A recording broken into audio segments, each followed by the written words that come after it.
සියලුම දෙනාට දේශෝදය ජාතික ව්‍යාපාරයේ විදිහට අපි සංවිධානය කරමින් පවතිනවා. මේ මොහොතේ මේ රටේ මහජනතාවට වගේම එහෙම නැත්නම් මේ රටේ පුරවැසියන්ට වඩාත් ගවේෂණශීලීව සහ විචාරශීලීව රටතොට දේශීයවත් ජාත්‍යන්තරවත් සිදුවන කාරණා සම්බන්ධයෙන් යම් සංවාදයක් ගොඩනගන්නට. මොකද අපි සියලුම දෙනා දන්නවා පසුගිය ගත වුණ මාස 3-4 ඇතුළත විශේෂයෙන්ම අපේ අවධානය යොමු වෙලා තිබුණේ COVID-19 අර්බුදය සම්බන්ධයෙන්. නමුත් COVID-19 අර්බුදය හුදු සෞඛ්‍යමය කාරණයක් නෙවෙයි.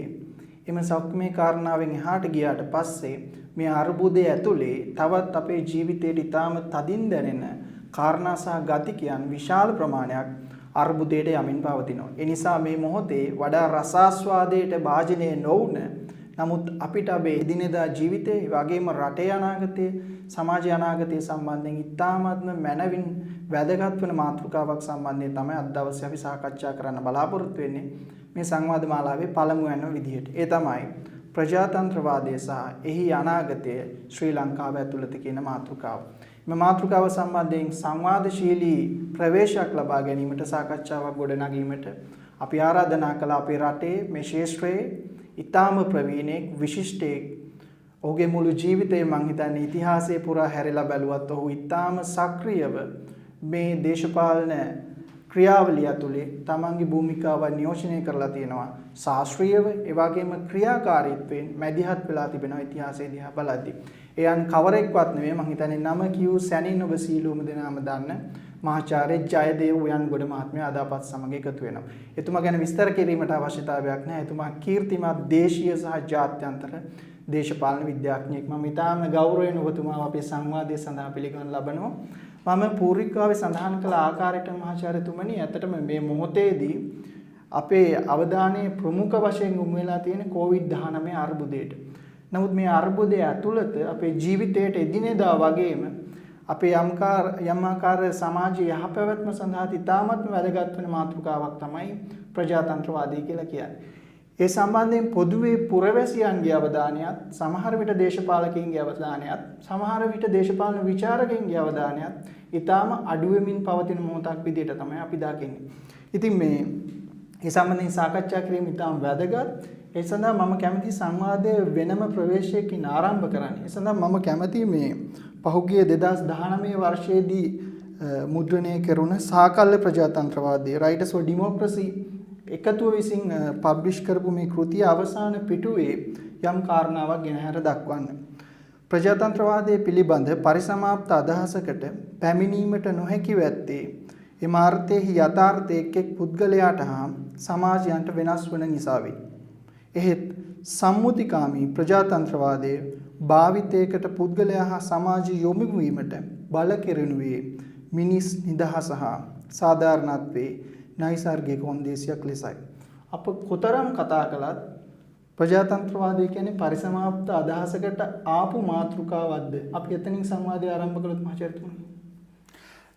ඔබ මතු කරපු ඉතා වැදගත් ප්‍රශ්නයට කලින් ඔබ ඒ ප්‍රශ්නයට පෙරවදනක් ලෙස කියවු දෙයක් මම හිතන්නේ වැදගත් කාරණාවක් මතු කළ ප්‍රජාතන්ත්‍රවාදය ගැන. මම හිතන්නේ මම ඒකත් සම්බන්ධ කරලා කතා කරන්නම්. ඔබ කිව්වා දැන් පසුගිය මාස 3 පමණ කාලය තුල කොවිඩ් වසංගතය නිසා ප්‍රජාතන්ත්‍රවාදය පිළිබඳ සාකච්ඡාව යට ගිහිල්ලා තිබිලා මේ කොවිඩ් පිළිබඳ ප්‍රශ්න තමයි ඉදිරියට ආවේ කියලා. ඒක ඇත්ත. නමුත් ඒක තුල පවා අපි මතක් කළොත් මේ ප්‍රජාතන්ත්‍රවාදය පිළිබඳ ගැටලුව ඒ කාලේ විවාදය තුල ඉතාම වැදගත් තේමාවක් වෙලා තිබුණා. ඒක මේ මැතිවරණය සම්බන්ධව. පාර්ලිමේන්තු මැතිවරණය. පාර්ලිමේන්තු මැතිවරණය පැවැත්විය යුතුද? කල් දැමිය යුතුද? මැතිවරණ කොමිෂන් සභාවේ කාර්යභාරය මොකක්ද මෙතෙන්දී? ඊළඟට විධායක ජනාධිපතිවරයාට අවශ්‍ය විදිහටද මැතිවරණය තබන්න ඕන? ඒ වගේ විශාල කාරණා ගණනාවක් මතුවුණා. දැන් එතෙන්දී අපි බලමු මේ මැතිවරණයක් කියන්නේ මොකක්ද කියලා. පාර්ලිමේන්තු මැතිවරණයක් කියලා.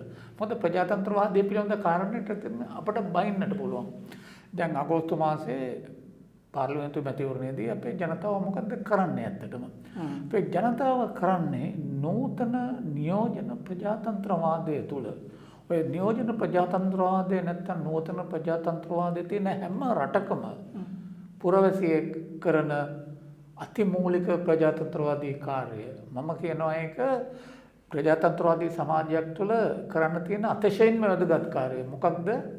තමන් වෙනුවෙන් තම රට තම සමාජය පාලනය කිරීමට පිරිසකට බලය පැවරීමේ කාර්යය. ඒක බලය පැවරීම කරන්න අපි ඡන්ද ගිහිල් දාලා අපි එක්කෙනෙක් වුණත් පක්ෂයක් ඉදිරිපිට අපේක්ෂයක් ඉදිරිපිට කතර ගහනවා කියලා කියන්නේ අර ආණ්ඩු බලය ලබා ගැනීමට මහ ජනතාවගෙන් බලයක් අපේක්ෂා කරන පිරිසට ඡන්දදායක තමයි බලය දෙන්නේ. ඡන්දදායකයෝ බලය දෙන්නේ නැත්නම් ප්‍රජාතන්ත්‍රවාදී ක්‍රමය තුල ඒගොල්ලන්ට බලය ලැබෙන්නේ නැහැ. ඔය මූලධර්මයේ පැනනගින්නේ ප්‍රජාතන්ත්‍රවාදයේ සහ සමූහාණ්ඩුවාදී න්‍යාය පමණක් තිබෙන එක මූලධර්මයක් උඩ. ඒ මූලධර්මය තමයි ජනතාව තුල තමයි අවසානයේදී පරමාධිපත්‍ය බලය තියෙන්නේ. දේශපාලන බලය කියන එක සමාජමය මූලයක් තියෙන දෙයක්. ඒ කියන්නේ ජනතාවගෙන් ලැබෙන දෙයක්. ජනතාවගෙන් ලැබෙන්නේ නැත්නම් ඔය කාටවත් ආණ්ඩු බලය ජනාධිපති වුණත්, අගමැති වුණත්, മന്ത്രിවරු වුණත්, ඇමතිවරු වුණත් බලය නැහැ. ඒතර ජනතාව විසින් බලය පවරන ලැබුව විට පමණයි මේ අයට පුළුවන් වෙන්නේ දේශපාලන බලය භාවිත කරන්න, එක්සර්සයිස් කරන්න. එතකොට මැතිවරණයක් කියලා කියන්නේ ඉතාම වැදගත් මොහොතක් ප්‍රජාතන්ත්‍රවාදී සමාජික ප්‍රජාතන්ත්‍රවාදී දේශපාලන ජීවිතය තුළ. එතකොට එම සාකච්ඡාව ටික දවසක් තිබුණා. දර ශ්‍රේෂ්ඨාධිකරණයේ අර මූලිකත්ව වශයෙන් නඩුවක් දාලා නඩුවේ අර ඒ මූලිකත්ව වශයෙන් පෙස්සම් විභාග කිරීමට ශ්‍රේෂ්ඨාධිකරණය ප්‍රතික්ෂේප කළාට පස්සේ තමයි මේ සාකච්ඡාව යන්න ගියේ. ඒක වැදගත් දෙයක්. ඒතකොට ඒක සම්බන්ධ කරන්න පුළුවන් ඔබ මතු කරපු අර වැදගත් ප්‍රශ්නෙට. දැන් අපි බැලුවොත් ලෝකේ වර්තමානයේ තිබෙන ප්‍රජාතන්ත්‍රවාදය මම කියුවා වගේ නියෝජන ප්‍රජාතන්ත්‍රවාදයක්. ඒ වගේම එක්තරා විදිහක ලිබරල් ප්‍රජාතන්ත්‍රවාදයේ යම් මේ versions ඒ කියන්නේ යම් පිටපත් තමයි තියෙන්නේ. එතන නූතන ප්‍රජාතන්ත්‍රවාදයේ මූලය තියෙන්නේ ඔය 18 වෙනි 17 වෙනි සියවසේ යුරෝපයේ ප්‍රමුඛ එංගලන්තයේ ආරම්භ වුණු ඔය ලිබරල් ප්‍රජාතන්ත්‍රවාදී ක්‍රමය තුල තමයි. දැන් බොහෝ දෙනා අමතක කරන දෙයක් තමයි විශේෂයෙන්ම ලිබරල් දේශපාලන න්‍යායවේදීනුත් දර්ශනවාදීන් අමතක කරන දෙයක් තමයි මෙන්න මේක. නූතන ප්‍රජාතන්ත්‍රවාදය යුරෝපීය නොවන සමාජවලත් ලංකාවේ පවා බිහි වුණේ සමාජ පන්තියෙන්. අර ඔබ අවසානයේදී කියපු ඔය උද්ෘත පාඨයේ කියපු සමාජ සාධාරණත්වය සහ නිදහස අරබයා කරපු අරගලයේ ප්‍රතිඵලයක් හැටියට තමයි. දැන් අපි එංගලන්තේ ඒ කාලේ දේශපාලන බලය තිබුණේ රජුට තමයි. රජ පවුලට ඊළඟට ඇරිස්ටොක්‍රසි එකට කියන්නේ මේ රදල පෙළන්තියට සහ වැඩවසම් පන්ති වලට. ඒකට විරුද්ධව අර ඒ කාලේ අර ධනවාදයේ වර්ධනයත් සමග අලුතෙන් බිහි වෙලා තිබුණු අලුත් ධනපති පන්තියන් විසින් ගෙන ගිය අරගලය. ඒ අරගලය තුල තමයි නූතන ප්‍රජාතන්ත්‍රවාදය පහළ වෙන්නේ. ලිබරල් ප්‍රජාතන්ත්‍රවාදය. ඊට පස්සේදී එංගලන්තයේ සහ යුරෝපීය රටවල් වල කම්කරු පන්තිය, ගොවි ජනයා, නාගරික ජනයා, පීඩිත කොටස්, ස්ත්‍රීන් ඊට පස්සේ වෘත්තීය සමිතිත් මේ අරගලයට සම්බන්ධ වුණා. සම්බන්ධ වෙලා තමයි ප්‍රජාතන්ත්‍රවාදය සමාජයේ දෙයක් බවට පත් කරන්නේ. සමාජයේ සම්පතක්, සමාජයේ අයිතියක් බවට පත් කරන්නේ අර පවත්නා ක්‍රමය තුල කොන් කරනු ලැබූ අසාධාරණයට ගොදුරු වුණු නිදහස අහිමි කරනු ලැබූ සමාජ පන්තියෙන් තමයි ප්‍රජාතන්ත්‍රවාදය සඳහා අරගල කළ ප්‍රජාතන්ත්‍රවාදයේ Tamanගේ සමාජ දේශපාලන විමුක්තියේ මාධ්‍ය බවට පත් කරගෙන තියෙන්නේ. දැන් ලංකාව ගැන බොහෝ දෙනා නොදන්න කරුණක් මම කියන්නම්. අපේ රටට නියෝජන ප්‍රජාතන්ත්‍රවාදයේ ආරම්භ වෙන්නේ මේ 20 වෙනි දෙවැනි දශකයේ සිට අර සීමිත නියෝජන ක්‍රමයක් ලබා දීලා 931 දී තමයි අපට ලැබෙන්නේ සර්වජන ඡන්ද බලය. ලංකාවේ 931 සර්වජන ඡන්ද බලය ලබා දෙන්න යෝජනා කළේ ඩොනමෝ කොමිෂන් සභාව. ඩොනමෝ කොමිෂන් සභාව ලංකාවට 929 ආවහම සර්වජන ඡන්ද බලය ලංකාවට ලබා දෙන්නේ කියලා විශේෂ වශයෙන් නිලම් කළේ කවුද? ලංකාවේ ඒ කාලේ හිටපු සිංහල හෝ දෙමළ සමාජවල ප්‍රභූ කොටස් නෙවෙයි. වෘත්තීය සමිති, කම්කරු සංවිධාන, කාන්තා සංවිධාන සහ සිංහල සහ දෙමළ සමාජවල පීඩිත ගොළවල අය. පීඩිත කුල සංවිධානය. ඒ අය ගිහිල්ලා ඩොනමෝකන්සම හම්බෙලා ගිහිල්ලා සාක්ෂි දුන්නා. ඒ සාක්ෂි මම කියවලා තියෙනවා රාජ්‍ය ලේඛනාගාරයේ. ඒගොල්ලන්ගේ ලියපු මෙමොරන්ඩම් මම කියවලා තියෙනවා. එතකොට ප්‍රභූපන්තිය මේකට ෆයි කියද්දි ප්‍රභූපන්තිය කිව්වා මේ ඔය මිනිසුන්ට ඡන්ද දෙලා සර්වඥ ඡන්ද බලය දුන්නාම අන්තිමට ඕක අර වඳුරට දැලිපිය දුන්නා වගේ කියලා පස්සේ කාලෙදි කිව්වේ. අන්න දෙයක් වෙයි කියලා. නමුත් අර පීඩිත කොටස් සමාජයේ තමයි දැනගත්තේ ප්‍රජාතන්ත්‍රවාදයේ සර්වඥ ඡන්ද බලය අනුව Tamanට ඔබ කියපු වචන දෙක නිදහස සහ සමාජ සාධාරණත්වයේ ලබා ගැනීමට තිබෙන එකම දේශපාලන මාධ්‍ය වෙන්නේ ප්‍රජාතන්ත්‍රවාදය කියලා. අද වුණත් අපේ රටේ ප්‍රජාතන්ත්‍රවාදය සඳහා අරගල කළ යුත්තේ සටන් කළ යුත්තේ ඒ නිසයි. නමුත් වෙලා තියෙන්නේ වර්තමාන ලංකාවේ තිබෙන එක යථාර්ථයක් තමයි ප්‍රජාතන්ත්‍රවාදය දැන් එපයි කියන පිරිසක් ඇවිල්ලා තියෙනවා. ඒ එපයි කියන පිරිස කවුද? ඒ එපයි කියන පිරිස මෑත කාලයේදී ධනවත් වුණු අලුත් සමාජ ස්තරයක්. විශේෂයෙන් සිංහල සමාජය. හරිද? ඒ අය 1978 අර ආර්ථික නිදහස්කරණය ඉකොනොමික් ලිබරලයිසේෂන් වලින් පස්සේ ග්ලෝබලයිසේෂන් වල ගෝලීයකරණය යටතේ ඊළඟට නව ලිබරල් ලෝකාර්ථය පරිවර්තනය යටතේ විශාල ලෙස ධනවත් වුණු අලුත් සමාජ ස්තරයක් ඉන්නවා. ඒ අය තමයි ප්‍රජාතන්ත්‍රවාදය එපයි කියලා කියන්නේ. ඔවුන් තමයි උත්සාහ කරන්නේ මේක මේ ආගන්තුක විෂයක් බවට පත් කරන්න. මේක බටහිරින් ආපු දෙයක් කියලා කියන්නේ. දැන් අත් වශයෙන් ප්‍රජාතන්ත්‍රවාදය යම්කිසි ඓතිහාසික හේතුවක් උඩ අපට නූතන ප්‍රජාතන්ත්‍රවාදය බටහිරින් තමයි ලැබුණේ. නමුත් ඒක අපේ රටේ පීඩිත ජනතාව විසින් ඒක Tamanගේ අවියක් බවට අත්පත් කරගෙන තියෙනවා. ඒක බොහෝ දෙනා අමතක කරන දෙයක්.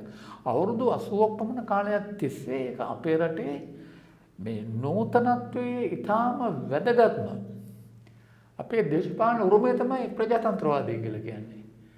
ඒක මේ තවදුරටත් ඒක ආගන්තුක දෙයක් නෙමෙයි. අපේ රටේ ජනතාව විසින් ඒක තමන්ගේ ශරීරයට, තමන්ගේ ආත්මයට ඇතුළත් කරගෙන තිබෙනවා. ඒකනේ මම උදාහරණයක් කියන්නම්. මම කුඩා කාලේ මේ 1960 අවුරුද්දේ සිදුවෙන සිද්ධියක් කියනවා. ඒකට මගේ වයස අවුරුදු 10යි. 60 මාර්තු මාසයේ ජූලි මාසයේ ඡන්ද දෙකක් තිබුණා. මාර්තු මාසයේ 19 වෙනිදා තමයි එක ඡන්දයක් තිබුණේ. මම හැදුනේ බොහොම ගමක දුප්පත් පරිසරයක. දැන් ඡන්ද දවසේ මට හොඳටම මතකයි. දැන් මාර්තු මාසයේ මම මාතර පැත්තේ ඒ කාලේ කුඹුර වපුරන කාලේ. අපේ තාත්තලා ඔක්කොම කට්ටිය උදේරි කියලා කුඹුර වපුරු. මමත් පොඩි එකෙක් හිටියේ කියලා කුඹුර වපුරන්න උදව් කළා.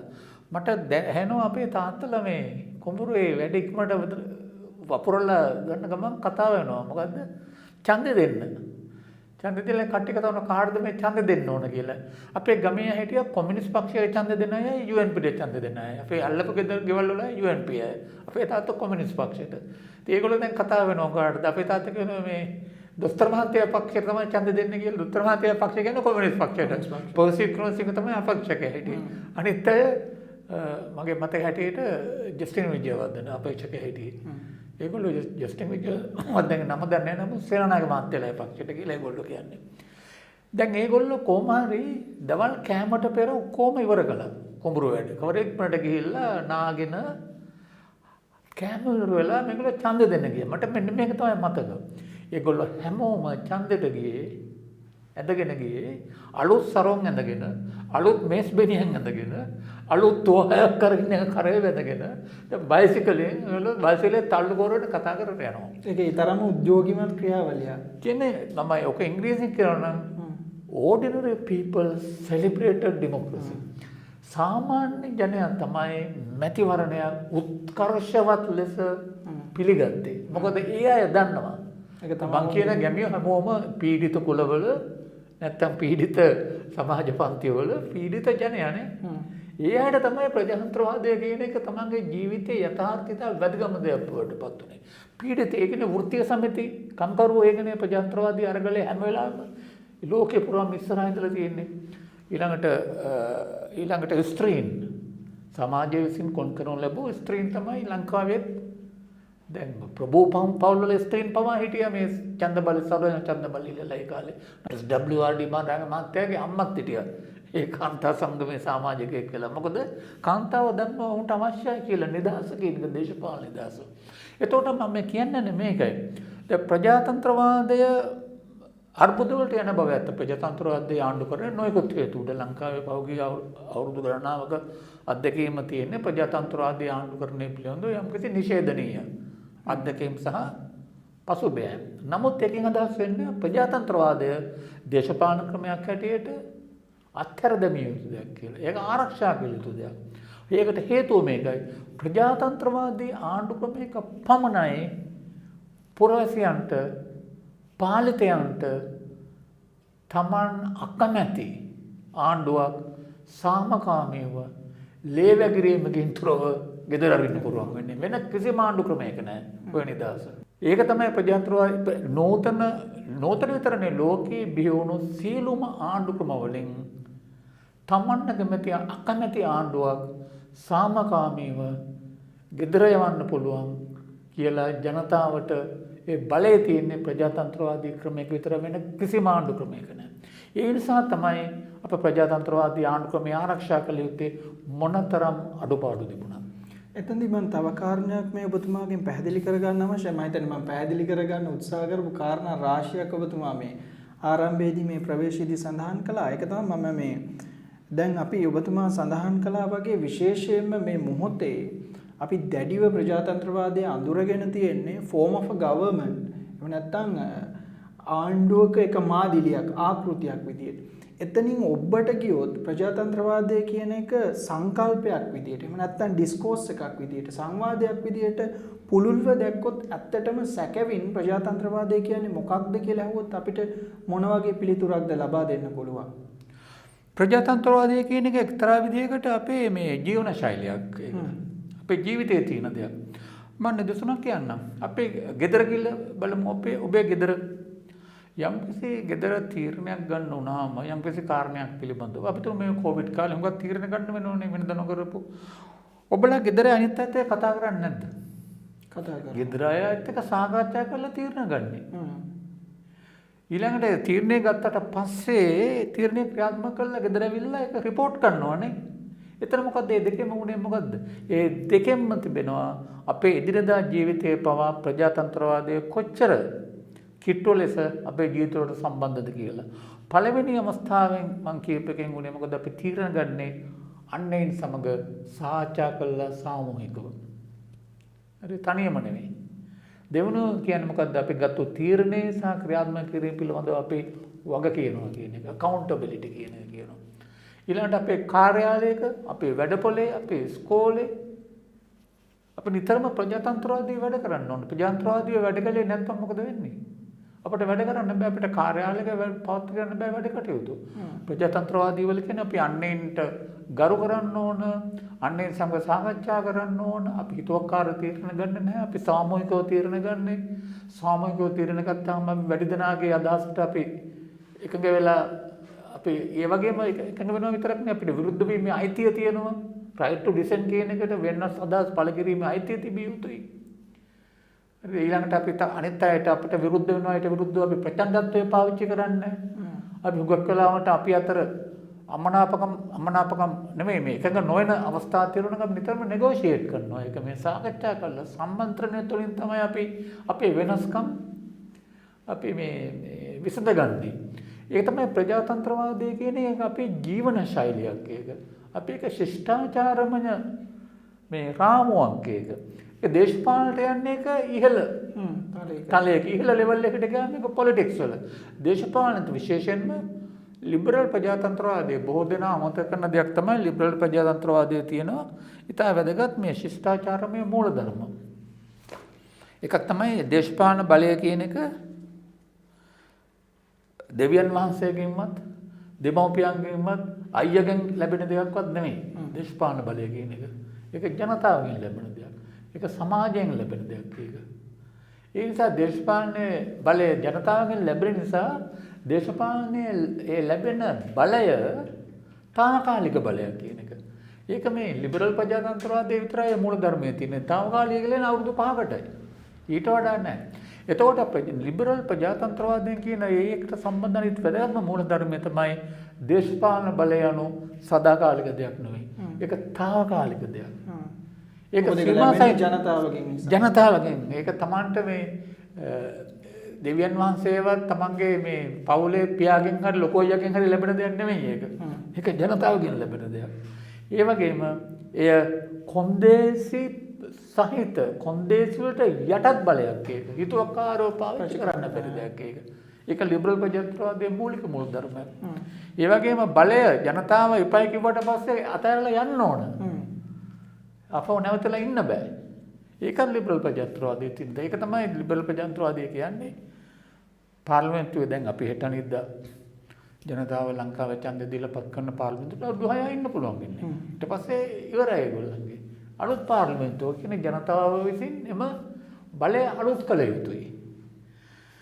ඒ වගේ අර දේශපාලන බලය කියන එක හිතුවක්කාරව ප්‍රජාපීඩකව අර ඔබ පාවිච්චි කරපු වචනයෙන් කියනවා නම් ජනතාවගේ නිදහස උල්ලංඝනය වන පරිදි පාවිච්චි නොකළ යුතුයි. නොකළ යුතු කියලා පොරොන්දු වෙන්න ඕන. දැන් බලන්න අපේ ජනාධිපති අලුත් ජනාධිපතිතුමා වැඩබාර ගන්න වෙලාවේදී නොවැම්බර් මාසේ ඡන්දෙ දෙනලා එතුමන්ට කරන්න සිද්ධුනේ මොකද්ද? ආණ්ඩුක්‍රම ව්‍යවස්ථාව යටතේ දියුරුම් දෙන්න ඕන. මේ ආණ්ඩුක්‍රම ව්‍යවස්ථාව රැකගෙන ආරක්ෂා කරගන්න උල්ලංඝනය නොකර ඒක ක්‍රියාත්මක කරන්න ශපථ කරනවා කියලා. දැන් හැම മന്ത്രിවරයෙක්ම හිටනින්ද තෝරාපත්තම ඔය දියුරුම දෙන්න ඕන. මොකද ඒ ආණ්ඩුක්‍රම ව්‍යවස්ථාවෙන් තමයි බලයේ සීමාවන් මොනවද කියන එක පැහැදිලි කරලා තියෙන්නේ. ඕනම ආණ්ඩුක්‍රම ව්‍යවස්ථාවක ප්‍රජාතන්ත්‍රවාදී ක්‍රමයක් තුළ තිබෙනවා බලයේ සීමාවනුත් තියෙනවා. බලයේ හිතෝක්කාර ලෙස බලයේ හිමි පුද්ගලයාට පාවිච්චි කරන්න පුළුවන් දෙයක් නෙමෙයි. ඒක කොන්දේසි සහිතයි. ඒ වගේම බලය කියන එක සංවරණ සහ තුලන වලට යටත්. ඒකත් මේ ලිබරල් ප්‍රජාතන්ත්‍රවාදයේ පමණක් තියෙන දෙයක්. ඔක සමාජවාදී ආණ්ඩුක්‍රම වල නැහැ. ඔක රාජ්‍ය ආණ්ඩුක්‍රම වල නැහැ. ඔක මිලිටරි ඒකාධිපති ආණ්ඩුක්‍රම වල නැහැ. ඒක තමයි ප්‍රජාතන්ත්‍රවාදයේ තියෙන විශේෂත්වය. එතකොට අපි ගත්තොත් ඒක දේශපාලන ක්‍රමයක් හැටියට දේශපාලන ශිෂ්ටාචාරමය රාමුවක් හැටියට ප්‍රජාතන්ත්‍රවාදයේ තියෙන එක්තරා මේ යුනික් භාවයක්. ඒ කියන්නේ අසමසම. ඒටම පමණක් වැදගත්. දැන් ලංකාවේ තියෙන වැදගත් දේ තමයි ලංකාවේ ජනතාව මේක අවුරුදු 80ක් පමණ අත්දකලා තියෙනවා. අවුරුදු 931 ඉඳලා මට අවුරුදු 70කට වැඩි අවුරුදු 80ක් 90ක් විතර ලංකාවේ නියෝජන ප්‍රජාතන්ත්‍රවාදයේ තිබිලා තියෙනවා. ලංකාවේ තියෙන ප්‍රශ්න තමයි නියෝජන ප්‍රජාතන්ත්‍රවාදය තුළ ඇත්ත වශයෙන්ම ප්‍රජාතන්ත්‍රවාදයේ පසුබෑම් ගොඩක් වෙලා තියෙනවා පහුගිය කාලේ තුල. ඒක නැත්තේත් නැහැ. අපි ප්‍රජාතන්ත්‍රවාදයේ අත්දැකීම රොමැන්ටිසයිස් කරන්න නරකයි. ඒක රොමැන්ටික කර්ණයට ලක් කරන්න නරකයි. අපිට දෙවිය යුතුයි. ඒක නේ විචාරාත්මක ගැයීමක්. අපිට පේනවා ලංකාවේ ප්‍රචණ්ඩත්වයත් ප්‍රජාතන්ත්‍රවාදයත් එකට සමාන්තරව ගමන් කළේ. හැම මැතිවරණයක්ම මේ මැතිවරණ ටිකක් තිබෙනවා වෙනද වගේ නෑ ප්‍රචණ්ඩත්වයක් තිබුණා.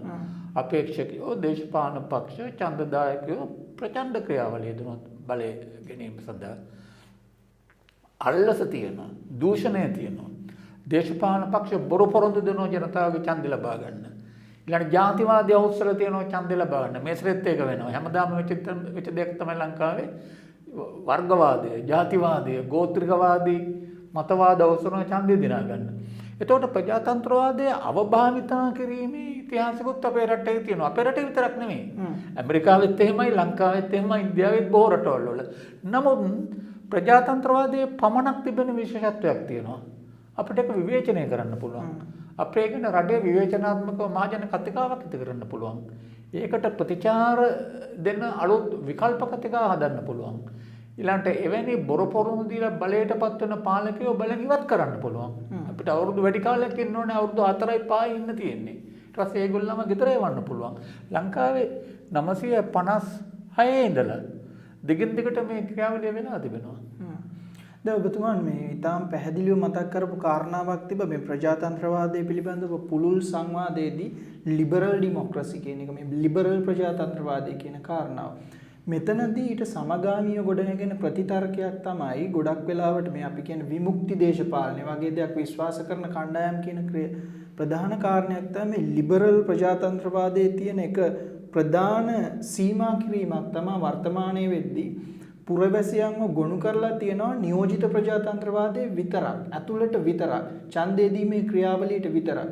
එතනින් එහාට පුරවැසියන්ව සම්බන්ධ කරගන්න පුළුවන් යම් ඔවුන්ගේ අදහස් පද්ධතිය ඇතුළේ කියනවා නම් විමුක්තිකාමී ගුණාංගයක් මේ ලිබරල් ප්‍රජාතන්ත්‍රවාදය ඇතුළේ තියෙනවද කියන එක. මගේ පෞද්ගලික විශ්වාසය අපිට ඒක එසේ නෑ කියලා ඉවත් කරන්නම බෑ ප්‍රජාතන්ත්‍රවාදී ගුණාංග ඇතුළේ බලද්දි.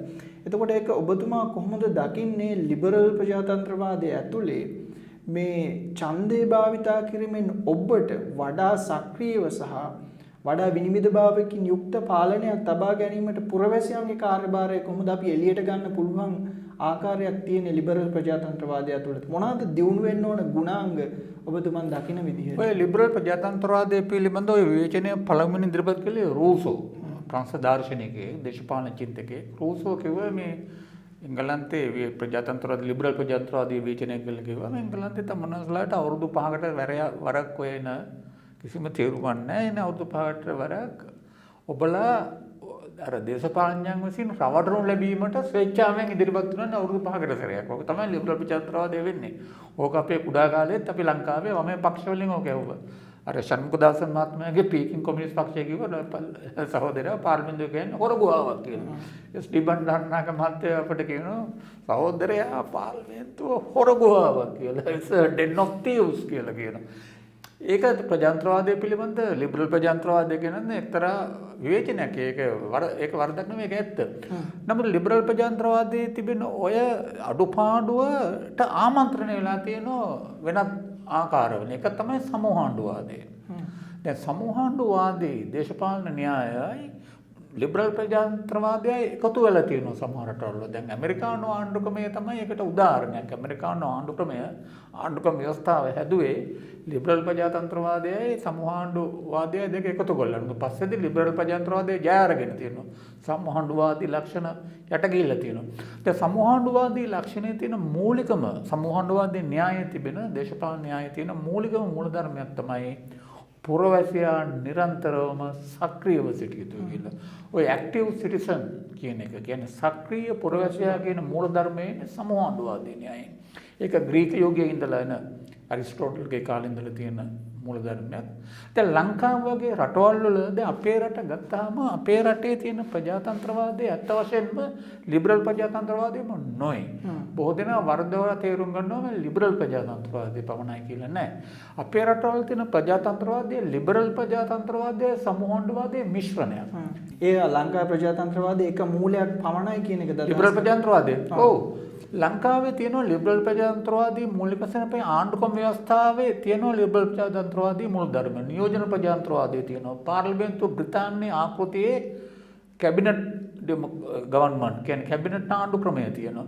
ඒක ලිබරල් ප්‍රජාතන්ත්‍රවාදී මූලධර්ම. ඊට අමතරව අපේ රටේ තිබෙනවා සමූහාණ්ඩුවාදී මූලධර්ම. නිදසුනක් ලෙස අපේ රටේ ජනතාව කියන්නේ දේශපාලන වශයෙන් අක්‍රීය පුරවැසියෝ නොවේ. දැන් සම්භාව්‍ය ලිබරල් ප්‍රජාතන්ත්‍රවාදයේ අපේක්ෂා කරන්නේ පුරවැසියන්ට සක්‍රීයව දේශපාලන ඡන්දෙ දීලා ආවට පස්සේ සක්‍රීයව පෙළපාලියන්න හරි දැන් නැත්තම් විරෝධය පළ කරන්න අඬුවට ඒව අපේක්ෂා කරන්නේ නැහැ. නමුත් අපේ රටවල ඉන්දියාව ගත්තත් ලංකාව ගත්තත් බ්‍රිතාන්‍ය ගත්තත් ඇමරිකාව ගත්තත් පුරවැසියෝ සක්‍රීයයි සෑහෙන දුරට. හැබැයි ඇමරිකාවේ ටිකක් අඩු වෙන්න පුළුවන්. අපේ රටවල පුරවැසියෝ අතිශයින්ම සක්‍රීයයි.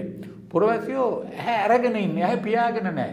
ඒ කියන්නේ සම්භාව්‍ය ලිබරල් ප්‍රජාතන්ත්‍රවාදී න්‍යායෙන් අපේක්ෂා කළේ පුරවැසියෝ ඡන්දදායකයෝ නිෂ්ක්‍රීය පැසිව් සිටිසන්ෂිප් පිළිබඳ න්‍යායක් තමයි සම්භාව්‍ය ලිබරල් වාදයේ තියෙන්නේ. අත් වශයෙන් අද ගත්තොත් අපේ කිසිම රටක පුරවැසියෝ පැසිව් සිටිසන්ස්ලා නොවේ. ලංකාවේ ඇක්ටිව් අපේ රටේ පුරවැසියෝ ඇහැරලා ඉන්නේ. ආණ්ඩු විවේචනය කරනවා, පෙළපාලි යනවා, රැස්වීම් වලට යනවා, විවේචනය කරනවා. අපේ සරෝදේ ව්‍යාපාරය මොකද කරන්නේ? සරෝදේ ව්‍යාපාරය ඔබලා කරන දේශෝදේ ව්‍යාපාරය. ඔබලා කරන්නේ මොකද? පුරවැසියෝ ඔබලා අර ඡන්දේ දීපු කාලේ ඒ පරාසය තුල දේශපාලන වශයෙන් නිද්‍රාගත වෙන්න ඔබලා ඉඩ තියන්නේ නැහැ. ඔබලා සාකච්ඡා කරනවා, කතා කරනවා. එතකොට මම නම් කියන්නේ ඔබේ ප්‍රශ්නෙට පිළිතුරු මම ওই විවේචනය පොත්පත්වල දැකලා තියෙනවා. අපි බොහෝ දෙනා අමතක කරන දෙයක් තමයි අපේ රටවල් වල අත් වශයෙන්ම ජනතාව අර යුරෝපීය ලිබරල් ප්‍රජාතන්ත්‍රවාදයේ නිර්මාණාත්මක ලෙස අත්පත් කරගෙන තියෙනවා අපේ රටවල් වල පීඩිත අර සමාජ විමුක්තිය අවශ්‍ය සමාජ පන්තිවල න්‍යාය පත්‍ර ඉස්සරහට යවන්නට. ඉන්දියාව හොඳම උදාහරණයක්. ඉන්දියාවේ පීඩිත කුලවල ජනතාවට දලිත් කියන ජනතාවන්ට මේ තමන්ගේ අයිතිවාසිකම් ලැබුණේ කොහොමද? මැතිවරණ ක්‍රියාවලියට සහභාගී වෙන්න. තමන්ගේම දේශපාලන පක්ෂ හදාගෙන. ඒගොල්ලෝ මොකද කළේ? අර එලීට් එක විසින් ප්‍රභූ තන්ත්‍රය විසින් හඳුනා දෙනු ලැබූ ලිබරල් ප්‍රජාතන්ත්‍රවාදී ව්‍යුහය ඒක කොටස් තමන්ගේ අතට අරන් තියෙනවා. අරන් ඒගොල්ලෝ තමන්ගේ ප්‍රජාතන්ත්‍රවාදී අයිතිවාසිකම් දිනාගෙන තිබෙනවා. ඒ ප්‍රජාතන්ත්‍රවාදී නියෝජන ප්‍රජාතන්ත්‍රවාදී ක්‍රමය තුල. එතකොට මගේ තර්ක මේකයි. අපේ හැම රටකම ජනතාව පීඩිත ඔය දේශපාලන සමාජ විමුක්තිය අවශ්‍ය සමාජ කොටස් ප්‍රජාතන්ත්‍රවාදය තමන්ගේ නිදහස සමාජ අයිතිවාසිකම් දිනා ගැනීමට ඒක අත්පත් කරගෙන තියෙනවා. මැතිවරණ සහභාගීත්වය අරගෙන බලන්න මැතිවරණ සහභාගීත්වයේ ලංකාවේ ග්‍රාමීය පළාත්වල තමයි වැඩිම 100% තියෙන්නේ. ඇයි ග්‍රාමීය ජනතාව දන්නවා තමන්ට දේශපාලන ක්‍රියාවලියට සක්‍රීය සහභාගී වෙන්න අවශ්‍යයි කියලා ඒගොල්ලෝ දන්නවා. මැතිවරණ වලට වැඩිම උනන්දුව තියෙන ග්‍රාමීය සමාජයේ මධ්‍යම පන්තිකය අතරට වඩා තියෙනවා. මම තව කාරණයක් කියන්නම්. අපි මීට අවුරුදු 10කට පමණ පෙර දකුණු ආසියාවේ ප්‍රජාතන්ත්‍රවාදය පිළිබඳව අධ්‍යයනයක් කළා. ලංකාව, ඉන්දියාව, බංග්ලාදේශය, පාකිස්තානය, නේපාලය කියන රටවල මාලදිවයින් අපට ස්ටඩි කරන්න බැරුණා. එතෙන්දී අපි මත කරපු ප්‍රශ්නයක් තමයි මේ දකුණු ආසියාවට ප්‍රජාතන්ත්‍රවාදය ආවේ යුරෝපයේ 20 වෙනි සියවසේ යටත් විජිතවාදයේම උරුමයේ කොටසක් හැටියට තමයි. මේ ප්‍රජාතන්ත්‍රවාදය ආවට පස්සේ මේ රටවල් වලට මොකද උනේ ජනතාවට? ප්‍රජාතන්ත්‍රවාදයට මොකද උනේ? අපි මත කරපු ඒ පරේෂණ ගැටලුව තමයි ප්‍රජාතන්ත්‍රවාදයේ දකුණු ආසියාවට කරලා තිබෙන්නේ මොකක්ද? දකුණු ආසියාව ප්‍රජාතන්ත්‍රවාදයට කරලා තිබෙන්නේ මොකක්ද? What has democracy done to South Asia? What has South Asia done to democracy? That was ඒක තමයි අපේ මූලික න්‍යායික සංකල්පමය ගැටලුව. ඕක විභාග කරද්දී අපි ලංකාවත් ඇතුළු ලංකාවේ අපි විශාල මේ සර්වේස් අපේ හැම රටකම සර්වේස් කළා, සමීක්ෂණ කළා, ඒ වගේම ඉන්ටර්විව් සම්මුඛ සාකච්ඡා කළා මේ වගේ. ඒ වයින් මුළු දකුණු ආසියාවෙම අපි ඉගෙනගත්තු වැදගත් පාඩමක්. දකුණු ආසියාව ජනතාව දකුණු ආසියාවේ නූතන ප්‍රජාතන්ත්‍රවාදයේ න්‍යායයට අලුත් කරලා තියෙනවා. ලිබරල් ප්‍රජාතන්ත්‍රවාදයේ පිළිබඳ අපි ප්‍රජාතන්ත්‍රවාදයේ පිළිබඳ ලිබරල් වාදී ඔය සංකල්පගත කිරීමෙන් ඉවතට ගිහිල්ලා අපි හැම එකම පෙනුණා දකුණු ආසියාවේ ජනතාවට අවශ්‍ය අර ලිබරල් වාදී දේශපාලන සම්භාව්‍ය න්‍යායයෙන් කියපු අවමවාදී ආයතනගත අපි දේශපාලන න්‍යාය කියන ප්‍රොසීජරල් ඩෙමොක්‍රසි කියලා ක්‍රියාපටිපාඨමය ප්‍රජාතන්ත්‍රවාදය නෙවෙයි සබ්ස්ටැන්ටිව් ඩෙමොක්‍රසි හරයාත්මක ප්‍රජාතන්ත්‍රවාදය. ඒ කියන්නේ ප්‍රජාතන්ත්‍රවාදී ක්‍රමය විසින් ජනතාවට අවශ්‍ය සමාජ අයිතිවාසිකම් දෙන්න ඕන, අධ්‍යාපන අයිතිවාසිකම්, සෞඛ්‍ය, කියන්නේ සිවිල් රයිට්ස් විතරක් නෙවෙයි. ඉකොනොමික් රයිට්ස්, ආර්ථික අයිතිවාසිකම්, සමාජ අයිතිවාසිකම් මේගොල්ලෝ බලාපොරොත්තු වෙන ඒ ලබා දෙන ප්‍රජාතන්ත්‍රවාදයක් තමයි ඒගොල්ලෝ අපේක්ෂා කරන්නේ. එතකොට ඒගොල්ලෝ ප්‍රජාතන්ත්‍රවාදී ආණ්ඩු ක්‍රමය ඒට තිබෙන සියලුම විකල්පයකට වඩා හොඳම විකල්පය කියලා ඔයගොල්ලෝ ඔවුන් දකිනවා. දකුණු ආසියාවේ පුරවැසියෝ වැඩි දෙනා ඒ අඩුපාඩු තිබුණත් මොකද හේතුව තමයි තමන්ගේ ජීවිතයේ ආරක්ෂාව, යහපත, සමාජ අයිතිවාසිකම්, සමාජ සුබ සාධනය, හරිද, අධ්‍යාපන, රැකියා, වෙනත් වචනයෙන් කියනවනම් සමාජ විමුක්තිය පිළිබඳ අපේක්ෂාවන් ඉටු කරගන්න තියෙන හොඳම ආණ්ඩු ක්‍රමය ප්‍රජාතන්ත්‍රවාදය කියලායි දකුණු ආසියාවේ ජනතාවගේ බහුතරය විශ්වාස කළේ. මීට අවුරුදු 10කට පමණ පෙර. තවමත් ඒ විශ්වාසය උන්ගේ තියෙනවා. නමුත් ඒ සමීක්ෂණෙත් පෙනුණා ප්‍රජාතන්ත්‍රවාදයෙන් තොර විකල්ප වලට කැමති ජනගහනයේ ප්‍රතිශතයන් ඉන්නවා. සමහරවිට 20ක් පමණ. වරින් වර වෙන්නේ ඔය 20ක් වගේ එන අය තමයි අන්තිමට මහජන සාකච්ඡාව සම්පූර්ණ ඒකාධිකාරී ලබා ගන්න. ලංකාවේ දැනට වෙලා තින්නේ ඒකයි. ප්‍රජාතන්ත්‍රවාදයේ එපයි කියලා කියන 20%ක පමණ සුළුතරය අද සම්පූර්ණ දේශපාලන කතිකාව තමන්ගේ අතට අරගෙන තිබෙනවා. විශේෂයෙන් ජනමාධ්‍යත් අල්ලගෙන. ඔබතුමන් මේ දකුණු ආසියාව සම්බන්ධයෙන් කරපු මේ සමීක්ෂණය සහ පර්යේෂණයටත් අදාළව මට මේ ප්‍රශ්නේ පැන නැගුණේ සහ මේ විශේෂයෙන්ම මම අතන පෞද්ගලිකව දැක්කේ මේ කාරණේ ඔබතුමන් තමයි ප්‍රථම වතාවට මේ ඉස්මතු කරේ. ඒක තමයි මේ ගොඩක් වෙලාවට අපි අර කලින් කතා කරා වගේ අපි දැන් තිබෙන සංවාදය ඇතුලේ අපිට පෙන්වන්නේ දේශපාලන ප්‍රභූතන්ත්‍රයේ විසින් මේක මේ ආගන්තුක කාරණාවක් ප්‍රජාතන්ත්‍රවාදය. මේක හාස්‍යයට ලක් වෙන කාරණාවක් බවට විශේෂයෙන්ම මැතිවරණ වේදිකාව සහ මේ සමකාලීන දේශපාලන සංවාදය ඇතුලේ ඇවිල්ලා තියෙනවා. නමුත් ඔබතුමන් මතු කරන කාරණාවක් තිබෙනවා ලංකාවේ විශේෂයෙන්ම ප්‍රජාතන්ත්‍රවාදය සම්බන්ධයෙන් මූලයන් හොයද්දී ඒක ප්‍රධාන එකිනෙකට වෙනස් මූලයන් 4කින් ව්‍යුත්පන්න වෙනවා කියන එක. විශේෂයෙන්ම බෞද්ධ සංස්කෘතික මූලයන් පවා අඩංගු වෙලා තියෙනවා කියන කාරණාව ලංකාවේ ප්‍රජාතන්ත්‍රවාදයට. කොහොමද මේ මූලයන් ලංකාවේ ඇතුලේ ප්‍රජාතන්ත්‍රවාදයේ යම් ආකාරයකට සකස් කරලා තියෙන්නේ කියන එක ගැන පොඩක් ඔබතුමන් මතක් කරොත් අපිට කොහොමද? දැන් ආගමික මූලයන් ගත්තොත් ලංකාවේ ප්‍රජාතන්ත්‍රවාදය දැන් මම හිතන්නේ ලංකාවේ ප්‍රජාතන්ත්‍රවාදී ආණ්ඩු ක්‍රමය මුල් බැස ගන්න බලපාලා තියෙනවා සාධක 4ක්. එකක් තමයි ආගම් වලින් විශේෂයෙන් බුද්ධ ආගමෙන් පීඩිත ජන කොටස් වලට දීලා තිබුණ එක්තරා පණිවිඩයක් සමාජ සමානත්වය පිළිබඳව. නිදසුනක් ලෙස අපි ඉස්කෝලේ යන කාලේ දහම් පාසලේදී සහ ඉස්කෝලේ ඉගෙන ගත්ත අනිවාර්ය ගාතාවක් තමයි නජච්ඡා වසලෝ හෝති නජච්ඡා හෝති බ්‍රාහ්මනෝ කියන එක. ඉතින් අපි වගේ අයට ඕක විශාල විමුක්තිකාමී පණිවිඩයක් ඕක. හරිද? ඔය වසල සූත්‍රය කියන එක. ඉතින් මේ වසල සූත්‍රය සමග ආපු සමාජ සාධාරණත්වය සමාජ සමානත්වය පිළිබඳ දේශපාලන පණිවිඩය මම හිතන්නේ 20 වෙනි සියවසේ තමයි ලංකාවේ බෞද්ධ සමාජයේ පැතුරුනේ. මම දන්න හැටියට ඕක 19 වෙනි සියවසට කලින් තිබුණේ නෑ ඕකේ තරම්. මොකද ඔය වසල සූත්‍රය ලංකාවේ දේශපාලන සමාජ කතිකාවතට එන්නේ අමරපුර නිකායේ ආරම්භය සමග 19 වෙනි සියවසේ මුල් කාලේ. ඊට පෙර දැන් සියම් නිකායේ පමණක් තියෙන කාලේ වසල සූත්‍රය ගෙන්න ඕනේ නෑනේ. ඒක මේ බෞද්ධ සමාජයේ සමාජ කතිකාවේ සූත්‍රයක් නෙවෙයි. ඒක බෞද්ධ සමාජයේ සමාජ කතිකාවේ සූත්‍රයක් බවට පත් වුණේ අමරපුර නිකාය පිටවෙමින් පස්සේ.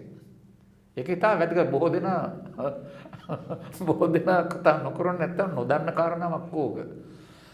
ඒක තමයි පළවෙනි දේ. දෙවෙනි එක තමයි වමේ ව්‍යාපාරය. දැන් ලංකාවේ නූතන ප්‍රජාතන්ත්‍රවාදය එහි ලිබරල් ප්‍රජාතන්ත්‍රවාදයේ සීමාවන්ගෙන් ඈතට ගෙන යාමට වමේ ව්‍යාපාරය විසින් ඉටු කරපු කාර්යය මම හිතන්නේ ඔය ලිබරල් ප්‍රජාතන්ත්‍රවාදී විවේචනය කරන තරුණ බුද්ධිමතුන් ටිකක් කියවිය යුතුයි සිටිය යුතුයි. වමේ ව්‍යාපාරය මොකද කළේ? අපේ වමේ සමසමාජ කොමියුනිස්ට් පක්ෂ දෙක තමයි ලංකාවේ හිටපු ඉතාම හොඳ ප්‍රජාතන්ත්‍රවාදීන් බිහි කරපු පක්ෂ දෙක. එක්සත් ජාතික පක්ෂයක් නෙවෙයි ශ්‍රී ලංකන සල් පක්ෂයක් නෙවෙයි. ලංකාවේ ඉතාම හොඳම ප්‍රජාතන්ත්‍රවාදී පාර්ලිමේන්තුවාදීන් බිහි කළේ සමසමාජ පක්ෂය සහ කොමියුනිස්ට් පක්ෂය විසින්. ඒ පක්ෂ දෙකේ කාර්යය මොකද්ද? අර ලිබරල් සීමාවන්ගෙන් පිටතට පාර්ලිමේන්තු ප්‍රජාතන්ත්‍රවාදය ගෙනිච්ච ප්‍රජාතන්ත්‍රවාදී අරගලය ගෙනිල්ලා ඒ ප්‍රජාතන්ත්‍රවාදයට ලිබරල් ප්‍රජාතන්ත්‍රවාදයට සමූහාණ්ඩුවාදී සහ සමාජ ප්‍රජාතන්ත්‍රවාදී හරයක් දුන්නා. අපේ වමේ ව්‍යාපාරය ඒක අතිශයින්ම වැදගත් ඒක. ඒක කවුවත් මේ ඇප්‍රීෂিয়েට් කරන කාරණයක් නෙවෙයි. නමුත් අපි සිටියුතු ලංකාවේ අද ප්‍රජාතන්ත්‍රවාදය කියලා අපි සැලකන්නේ තවදුරටත් ලිබරල් ප්‍රජාතන්ත්‍රවාදයේ පමණක් නෙවෙයි. ලිබරල් ප්‍රජාතන්ත්‍රවාදයේ ආයතනික පැත්ත විතරයි. ඒකේ හරයාත්මක පැත්ත තිබෙනවා වමේ ව්‍යාපාරය සහ අර බෞද්ධ සමාජ සමානාත්මතා ධර්මය ඒක තිබෙනවා. ඊට පස්සේ සුබසාධනවාදී රාජ්‍යය ලංකාවේ. සුබසාධනවාදී රාජ්‍යයේ කාර්යය ඉතාම වැදගත්.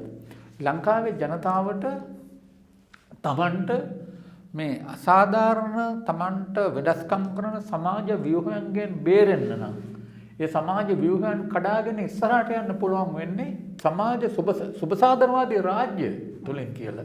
ඒතර ලංකාවේ සුබසාධනවාදී රාජ්‍ය ප්‍රජාතන්ත්‍රවාදය එකට ගිය දේවල්. ඒක ලිබරල් ප්‍රජාතන්ත්‍රවාදී අංගයක් නෙවෙයි සුබසාධනවාදී රාජ්‍යය.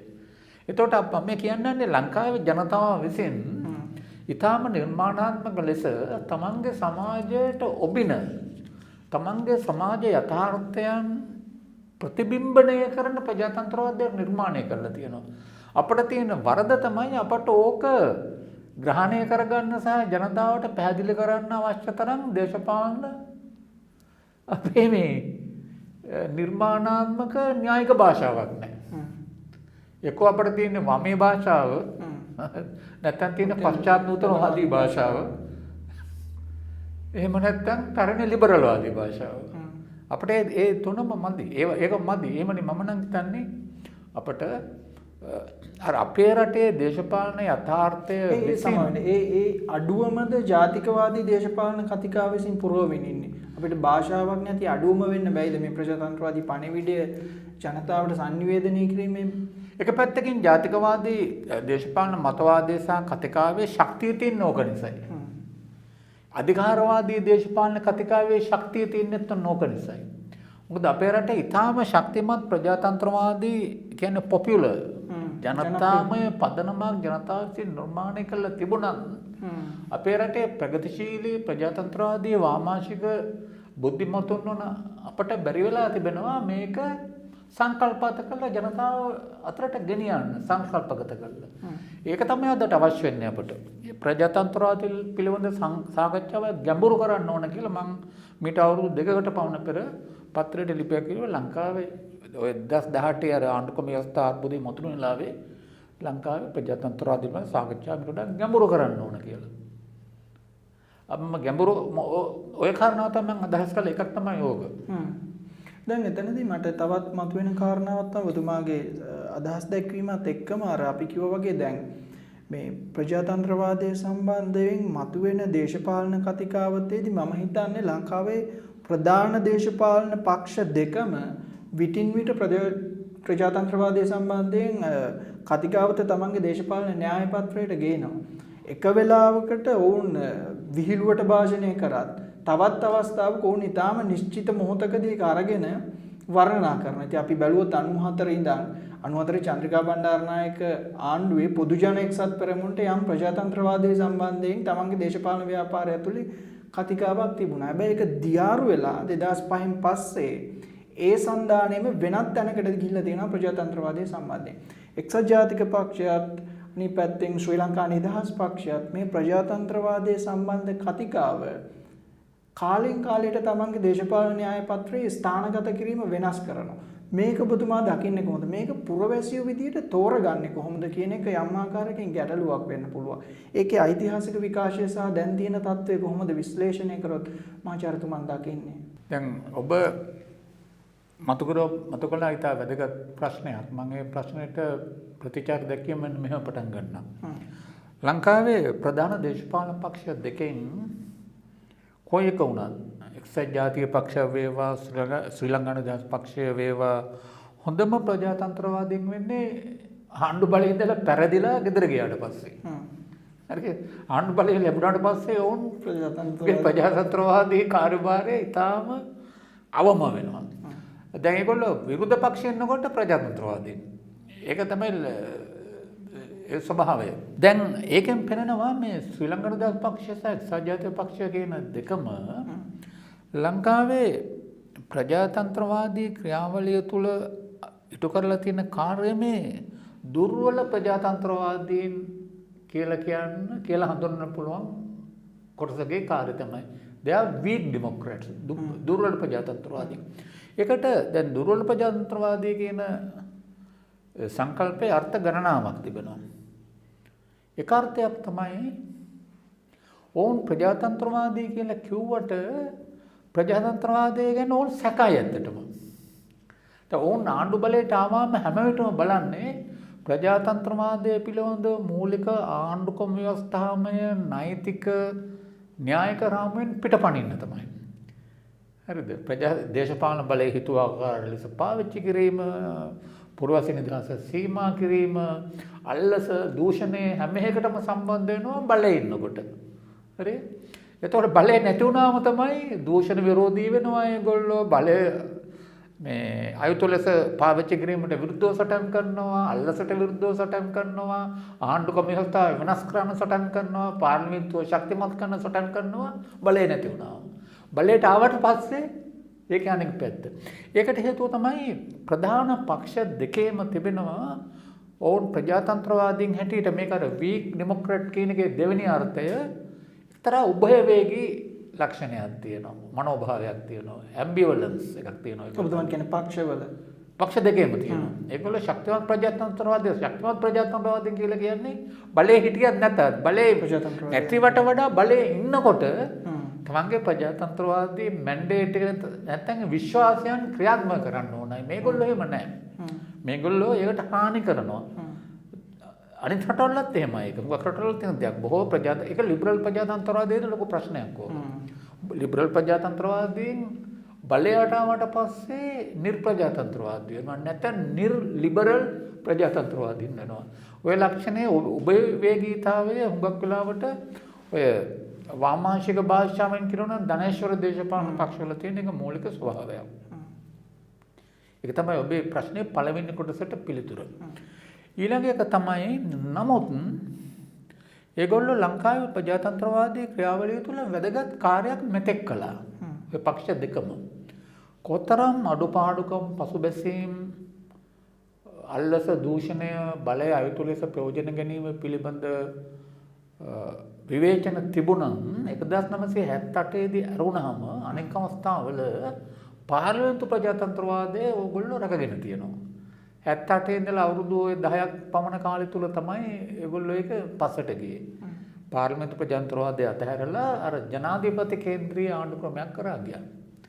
ඊට පස්සේදී 2005න් පස්සේ අතන එක 2005 දක්වා තිබුණා. 78 ඉඳලා තිබුණා 93 වෙනකන් 93 ඉඳලා 2003 වෙනකන් නැවතත් පාර්ලිමේන්තු ප්‍රජාතන්ත්‍රවාදී රැල්ල ජයගත්තා. ඊළඟ 2005 ඉඳලා 2015 දක්වා ඒකේ පසු බෑමට ගියා.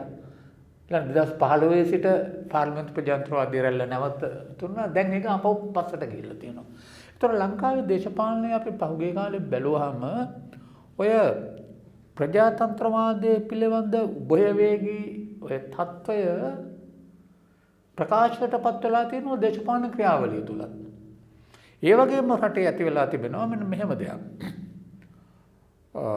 රාජ්‍ය බලය කේන්ද්‍රගත වෙලා එක පුද්ගලයෙකුගේ අතේ කේන්ද්‍රගත වෙලා තිබීම තමයි දේශපාලන ස්ථාවරභාවයට තිබෙන හොඳම ආණ්ඩු ක්‍රම ක්‍රියාමාර්ගය වෙන්නේ කියන තර්කය 978 දී ඉදිරිපත් වුණා, දැනුත් ඉදිරිපත් වෙලා තියෙනවා.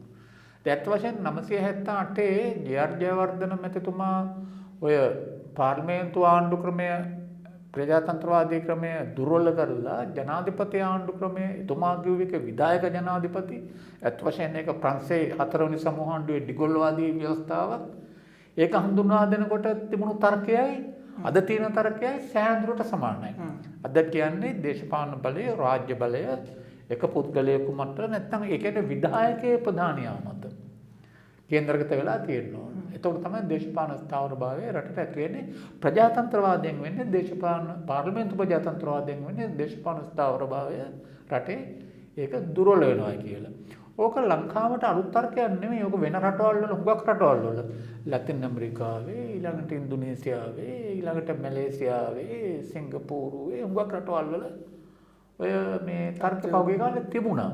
හුඟක් කලාවට අර ප්‍රජාතන්ත්‍රවාදී නොවන බුරුමෙත් තිබුණා ඔය තර්කය. ප්‍රජාතන්ත්‍රවාදී නොවන බලවේග ප්‍රජාතන්ත්‍රවාදය එළවා දාලා බලයට ඒමට ඔන්න ඔය තර්කය පාවිච්චි කරනවා. ඒ තර්කය මොකද්ද? ප්‍රජාතන්ත්‍රවාදී ක්‍රමයක් තුළ දේශපාලන ස්ථාවරභාවය නැහැ. ක්ෂණික ශීඝ්‍ර ආර්ථික සංවර්ධනය ඇති කරගන්න බෑ කියලා කියනවා. දැන් අද ලංකාවෙත් ඔය තර්කය තදින් මතු කරලා තියෙනවා.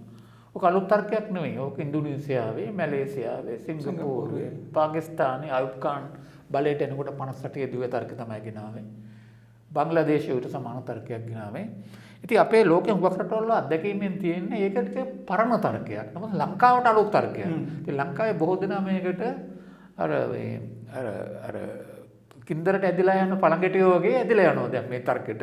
නමුත් ලංකාවේ තිබෙන මම නම් හිතන්නේ අපට ඔය රැල්ලට ඒ කියන්නේ අධිකාරවාදී විකල්පයක් අවශ්‍යයි කියලා රැල්ලක් අද රටේ තියෙනවා. අපි ඒක ප්‍රතික්ෂේප කරලා හරියන්නේ නැහැ. එහෙම දෙයක් තිබෙනවා. සමහර ලාවට අපේ රටේ ඡන්දදායක වැඩි දෙනා ඒ රැල්ල ඉන්නව වෙන්නත් පුළුවන්. ඊළඟට අපේ ඡන්දදායකයේ වැඩි දෙනාගේ අනුමැතිය ලැබෙන්නත් පුළුවන් නිර්ප්‍රජාතන්ත්‍රවාදී අධිකාරවාදී විකල්පයකට. ඉඩ තියෙනවා බොහෝ විට. නමුත් එවැනි තත්වයක් තුල කොහොමද ප්‍රජාතන්ත්‍රවාදී කතිකාව ප්‍රජාතන්ත්‍රවාදී අරගලය නැවත ගෙනෙන්න කියන එක මම හිතන්නේ විශාල අභියෝගයක් ලංකාවේ. ඒ අභියෝගය ගැන ලංකාවේ තාම ප්‍රමාණවත් සාකච්ඡාවක් නැහැ කියන එකයි මගේ මතය. ඒ අභියෝගය ලෙහෙසි අභියෝගයක් නෙමෙයි. හේතුව මොකද ප්‍රජාතන්ත්‍රවාදී ක්‍රමය නැති වුණාට පස්සේ එය නැවත ලබා ගැනීම ලෙහෙසි දෙයක් නෙමෙයි. ඒක සාමකාමීව ලබා ගැනීම දුෂ්කර බව බොහෝ රටවල් කියලා තියෙනවා. හේතුව තමයි නිර්ප්‍රජාතන්ත්‍රවාදී අධිකාරවාදී ආණ්ඩුක්‍රම පවත්වාගෙන යන්නේ විශාල ලෙස ප්‍රචණ්ඩත්වය පාවිච්චි කරමින් සමාජයට එරෙහිව. ඒක ලෝකයේ අත්දැකීම. ඒක බුරුම වේවා, පාකිස්තාන වේවා, බංග්ලාදේශ වේවා, ඉන්දුනීසියා වේවා, නයිජීරියා වේවා, ඉරාක වේවා, ඉරාන වේවා, ලිබියාව වේවා, ඔක තමයි අත්දැකීම. ඒ කියන්නේ මේ රාජ්‍ය, මේ ආණ්ඩුව බොහොම ප්‍රචණ්ඩයි පුරවැසියන්ට විරුද්ධව. බලාත්කාරයේ දැඩි ලෙස විවෘතව පාවිච්චි කරන සම්මර්ධනය. එතකොට එවැනි ආණ්ඩුවක් තුලින් නැවතවර ප්‍රජාතන්ත්‍රවාදය නිකන් ලැබෙන එක දිනා ගන්න වෙනවා. අවාසනාව ඕක තමයි. අපේ රටේ ජනතාවේ බහුතරය යම් කිසි විදිහකින් තීරණය කළොත් ප්‍රජාතන්ත්‍ර පාර්ලිමේන්තු ප්‍රජාතන්ත්‍රවාදය අපට වැඩක් නැහැ කියලා. ඒක මම හිතන්නේ ඊටාම වියදම්කාරී දේශපාලන තීන්දුවක් ඒක. ඊට පස්සේ නැවතවරක් නැති වූ ප්‍රජාතන්ත්‍රවාදය දිනා ගන්න විශාල ලෙස ඉතින් මේ සමාජයේ අවුල් ඇති වෙන්න ඉඩ තියෙනවා. ඒක මම කියන්නේ මේ අවුල් ඇති වෙනවල කියන කෙනෙක් හැටියට නෙමෙයි. මම ප්‍රචණ්ඩත්වයටත් විරුද්ධයි, හිංසනයටත් විරුද්ධයි, මර්ධනයටත් විරුද්ධයි. නමුත් යථාර්ථය ඕකයි. අනිත් රටවල් වලින් ගන්න තියෙන පාඩම. ඒ නිසා තමයි අපේ තරුණ පරපුර ওই කාරණා ගැන සිටිය යුතුයි. මම හිතන්නේ තරුණ පරපුරත් ඇදිලා ගිහිල්ලා තිබෙනවා ඔය නිර්ප්‍රජාතන්ත්‍රවාදී විකල්පයේ ආකර්ෂණයට. ඒකට හේතුවක් තමයි ඔවුන්ට පෞද්ගලික කාලේ ප්‍රජාතන්ත්‍රවාදී ආණ්ඩුකරණය ගැන තිබෙන්නේ නිෂේධනීය අත්දැකීම්. ඕන් හිතනවා පහුගිය අවුරුදු 5 අත්දැකීම තමයි ප්‍රජාතන්ත්‍රවාදී කියන්නේ. දැන් අපි ඊට කලින් පරම්පරාවල් වල අපි අත්දැකලා තිබෙනවා මීට වඩා වෙනස් ප්‍රජාතන්ත්‍රවාදී ක්‍රම ලංකාවේ.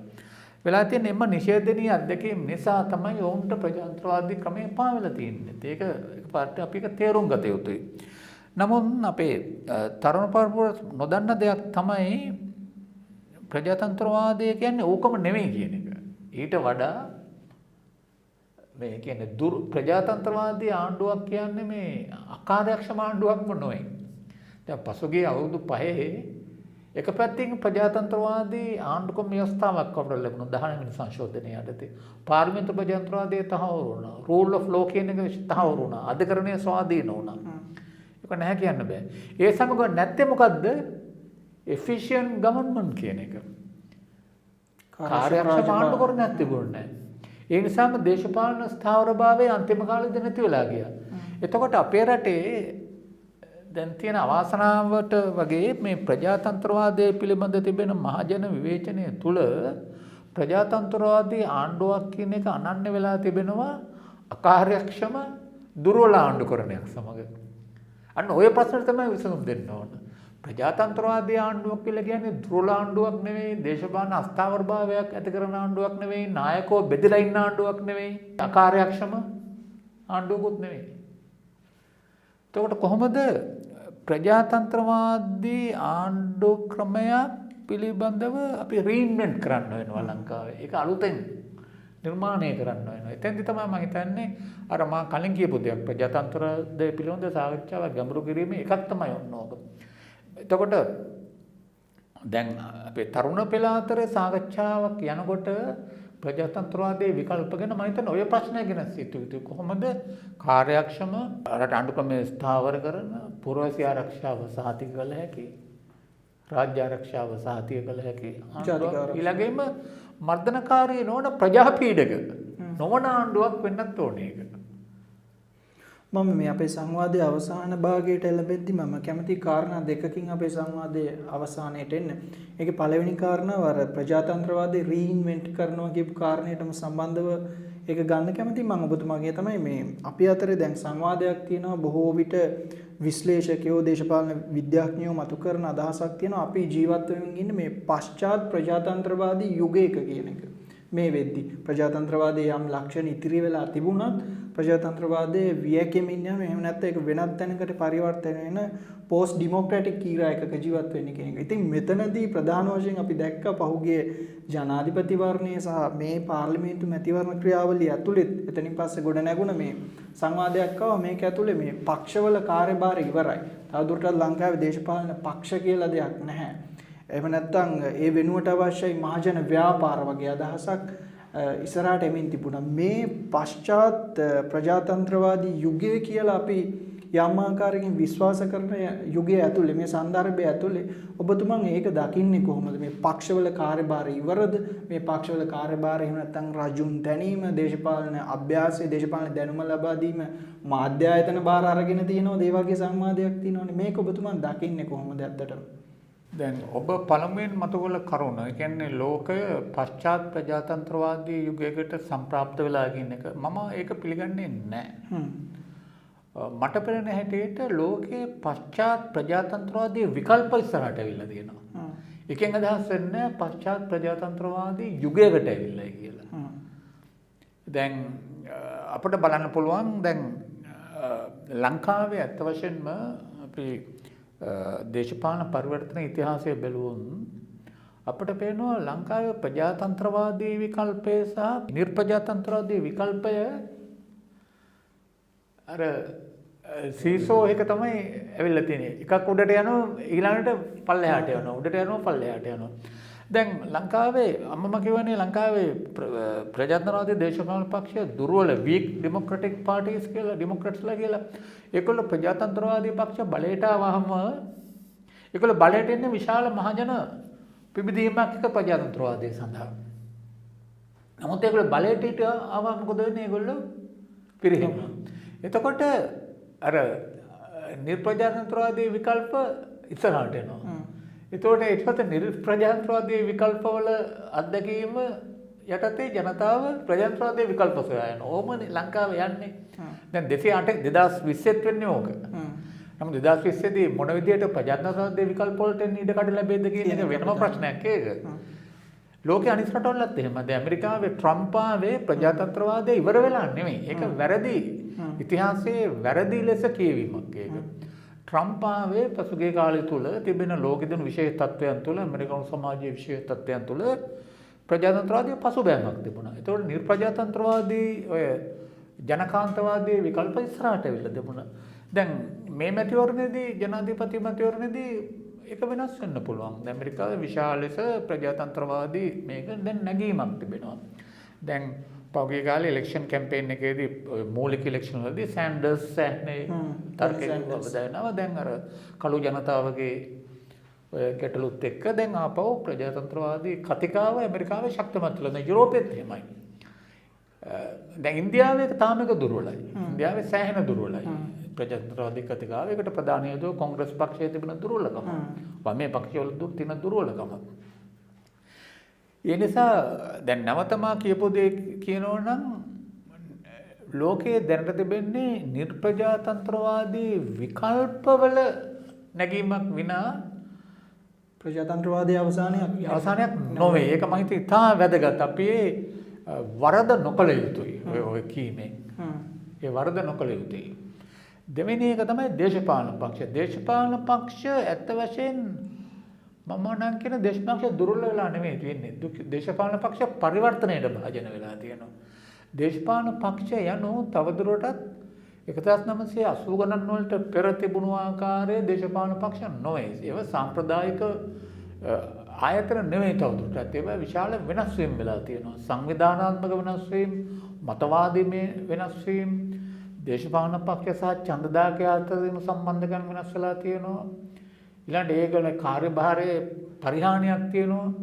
ඒ වගේම දේශපාලන පක්ෂ විශාල මේ සමාජ සංධාන බවට පත් වෙලා තිබෙනවා. පක්ෂ වෙනස් වීමක් පක්ෂ දුර්වල වීමක්ම නෙමෙයි පක්ෂ ශක්තිමත් වෙලා තියෙන අලුත් ආකාරයකට. නූතන කාලේ දේශපාලන පක්ෂ ගත්තාම අර වහලක් තිබෙන බිත්ති නැති ගොඩනැගිලි වගේ. නොඑක් දෙනාට ඇවිල්ලා ඉන්න පුළුවන් මේකයට. හැබැයි එම දේශපාලන ඒ ව්‍යාපාරවල අර විවිධ සමාජ මතවාදීමය පන්ති බලවේග එන නිසා ඒක එකට බැඳ තියන්න ශක්තිමත් නායකයෙක් ඉන්න ඕන. දැන් ලංකාවේ සාම්ප්‍රදායික අර්ථයෙන් එක දේශපාලන පක්ෂයක් දිගටම වැඩ කරනවා.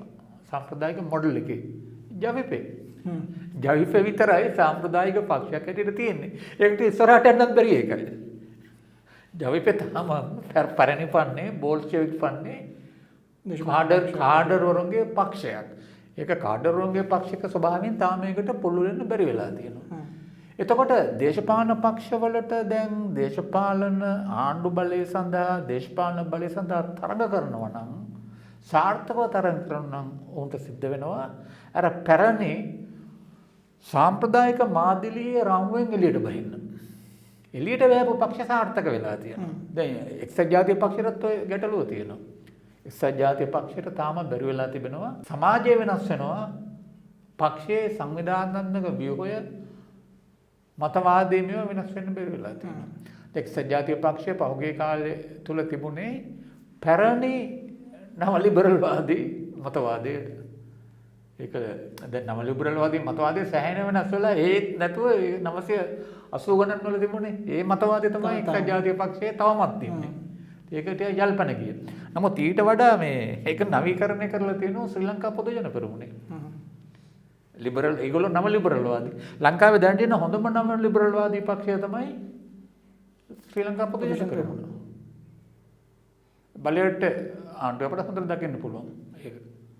මම අවසාන වශයෙන් ඔබතුමන්ගෙන් දැනගන්න කැමතියි මේ සැකවින් කිව්වොත් මේ මොහොතේ ලංකාව ඇතුලේ ප්‍රජාතන්ත්‍රවාදයේ සම්බන්ධයෙන් තියෙන ප්‍රධානතම අභියෝගය මොකක්ද? ඒ අභියෝගය එළඹෙන අනාගතයේදී මොන වගේ ආකාරයකට පරිවර්තනය වෙයිද? සහ පුරවැසියන්ගේ කාර්යභාරය විශේෂයෙන්ම ඔබ කලින් මතක් කර තරුණ කණ්ඩායම් වල කාර්යභාරය මොකක් වෙයිද මේ මොහොතේ? ඇතැම් විට මේ ගොඩක් වෙලාවට අපි දකින්නේ පාර්ලිමේන්තුවට අලුත් අයපත් කරමු, හොඳ අයපත් කරමු වගේ තැනකට මේ සංවාදය ලඝු වෙලා තියෙනවද කියන එක මේ ගැටලුවක් තරුණයින් අතරේ වුණත්. ඉතින් ඒ නිසා ඔබතුමන් මේක කොහොමද දකින්නේ මේ මොහොතේ? මේ මොහොතේ තිබෙන ලොකුම අභියෝගය තමයි මේ පාර්ලිමේන්තු ප්‍රජාතන්ත්‍රවාදය අවසානයකටපත් වීම වළක්වන්නේ කෙසේද කියන එක. ලංකාවේ පාර්ලිමේන්තු ප්‍රජාතන්ත්‍රවාදය අනුතරේ තියෙන්නේ දැනට. පාර්ලිමේන්තු ප්‍රජාතන්ත්‍රවාදය වෙනුවට එය විස්ථාපනය කිරීමට බොහෝ විට තිබෙනවා දේශපාලන බලය විධායකයේ නායකත්වය යටතේ දැඩි ලෙස සංකේන්ද්‍රණය වන පාර්ලිමේන්තුවට වග නොකියන සංවරණ සහ තුලන රටයටත් නොවන රහිත අලුත් ආණ්ඩුක්‍රම ව්‍යුහයක් ඇති වෙන්න ඉඩ තියෙනවා බොහෝ විට. එසේ නොවේවා කියලා මම ප්‍රාර්ථනා කරනවා. නමුත් ඉඩ තියෙනවා කියලා මම කියන්නේ. ඉතින් අපි මේ தත්ත්වයට මුහුණ දෙන්න නම් කොහොමද ප්‍රජාතන්ත්‍රවාදී ආණ්ඩු ක්‍රමයක් අර්බුදයට ගිහිලා තිබෙන අවස්ථාවක ප්‍රජාතන්ත්‍රවාදයේ යලි පරිකල්පනය කරන්නේ කෙසේද? ඒක තමයි මම හිතන්නේ තරුණ පෙළ ඉදිරියේ තිබෙන අභියෝගය. දැන් අපි තවදුරටත් තරුණයෝ නෙමෙයි. අපේ දේශපාලන සක්‍රීය දේශපාලන දිවිය තව අවුරුදු ටිකයි තියෙන්නේ. නමුත් තරුණ පෙළට තමයි මම හිතන්නේ හෙට අනිද්දා විය හැකි දේශපාලන පරිවර්තනයේ බර දරන්න වෙන්නේ අයටයි. එයාට තමයි ඒක කරගන්න වෙන්නේ. ඒකේ පිරිවැය ගෙවන්න වෙන්නේ ඒ ඊළඟ પરම්පරාවටයි. ඒකට ඊළඟ પરම්පරාව වෙනුවෙන් නිර්මාණාත්මක ලෙස තමන්ගේ දේශපාලන පරිකල්පනය අවදි කර ගැනීම තමයි මම හිතන්නේ තරුණ පෙළ සතුව තිබෙන ඓතිහාසික කාර්යභාරය වෙලා තියෙන මේ අවස්ථාවේදී. ඒ සඳහා ඔවුන්ගේ දේශපාලන විඥානය තියුණු කරගන්න ඕන. දේශපාලන දැනුම ගැඹුරු කරගන්න ඕන. ඔවුන් අතර තිබෙන දේශපාලන සාකච්ඡාව ශක්තිමත් සහ ප්‍රබල කරන්න ඕන.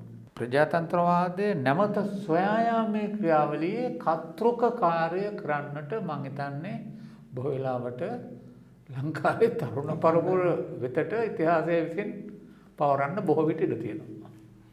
ඔබතුමාට මතක් කළත් මම හිතන්නේ ඔබතුමාලා වයසින් තරුණ නැතත් මේ තරුණයින්ට ප්‍රජාතන්ත්‍රවාදයේ යලි පරිකල්පනය කිරීමේ ක්‍රියාවලියේදී බුද්ධිමය දායකත්වය ඔබ වැනි පරම්පරාවලින් ඉතාම අත්‍යවශ්‍යයි කියන එක අපි පොදුවේ විශ්වාස කරනවා. ඉතින් ඔබතුමාට ඉතාම ස්තුතිවන්ත වෙනවා මහාචාර්යතුමනි අද දවසේ අපිත් එක්ක එකතු වෙලා මෙවැනි සාරවත් සංවාදයක් ප්‍රජාතන්ත්‍රවාදය සම්බන්ධයෙන් යම් ශාස්ත්‍රීය වටිනාකමක් සහිත බොහෝ විට සංවාදයට නොගැනෙන කාරණා රාශියක් අප හමුවේ තැබීම සම්බන්ධයෙන් ඔබතුමාට ඉතාම ස්තුතියි.